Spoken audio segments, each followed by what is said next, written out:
The Weasel family of Tinkets proves that size doesn't matter, but it's how you use it. So why did the Germans make such a tiny yet fierce gremlin? It all started when West Germany was looking forward to replace the scrap mechanic-like creation called the Kraftkarren, which was being used as an airdrop vehicle at the time, like the Su-57, which I made a video about. It had similar armaments to the Weasels, like tow launchers and 20mm cannons, but without the armor. So Gaijin, please add. So they went to Porsche to see how they could replace it, and yes, it's the same Porsche that makes the supercars and tanks during World War II, but sadly they failed due to budget cuts. Intra survived 10 years later in the 80s, and by June 1985 we got the first prototype of these Hellspawn. So what are these 4 horsemen they have created?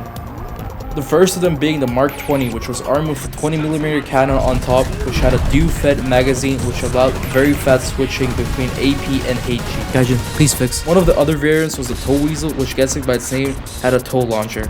It also had an MG3 for defense against infantry. For air defense, we have the Ocelot, which people will say I forgot if I don't mention it, but it's part of the Weasel 2 family, so I won't cover it much in this video, but it is in the game. And lastly, we have the most boring of them, which was the Reconnaissance Weasel, armed with scouting equipment and an MG3 for defense. There were also some experimental versions, like a Weasel armed with a spike launcher, and also another one armed with a 30mm cannon.